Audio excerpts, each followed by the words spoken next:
Dumating ka na ba sa point nung single ka na naisip mo hindi ka na mag-aasawa, single ka na lang forever? Oo. Iba't ibang season yun. May time out of heartbreak na dahil napahiya ako kasi may pinipilit akong gusto ko. Ay malinaw na ayaw ni Lord. Pangalawa, realization na, ay, sapat na si Jesus. Okay lang. Eh, hindi niya nga ako dinala ng partner. Ibig sabihin, alam niya na hindi ko kailangan. So dumating ka sa point nung napipiti ka din sa sarili mo. Oo. Wala akong love life. Nung panahon na mas bata pa ako, syempre, hopeful pa ako nun eh. Nagsusulat na ako ng mga dream relationship, dream guy. Tapos pag-pray ko pa yun isa-isa. Biglang naisip ko, Ay, baka nandito sa mga katabi ko sa jeep yung mapapangasawa ko.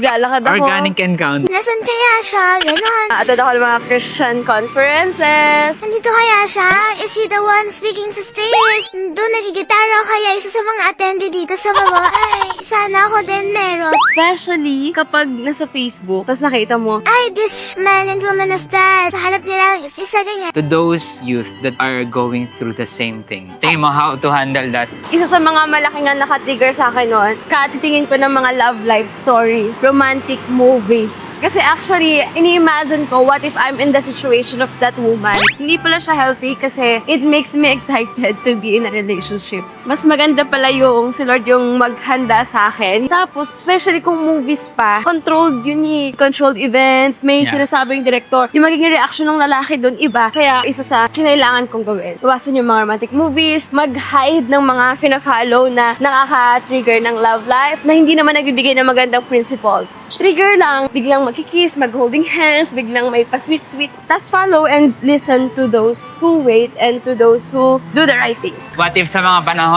na dumalaw lang yung ganong thought, single ang sad naman? I really talk to the Lord. Naku, Lord. Bakit ko nalalaman to?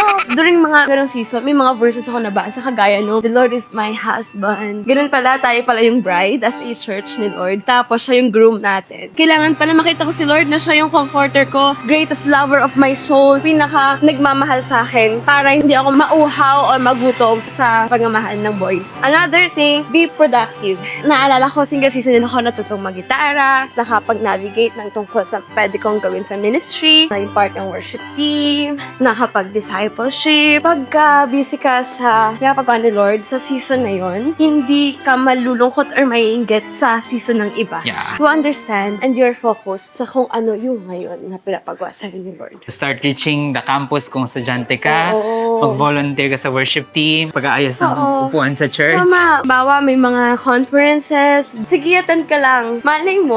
Yan, hindi Just mo alam, obey andun Him. yun. Imagine yung sa akin, yung nilagay ni Lord na mission sa heart ko is I will win my campus. Transfer ako noon. Galing pa ako sa pagbagsak sa comprehensive exam. Yun pala leading ni Lord para makapagtanim ng seed of faith. At hindi ko akalain.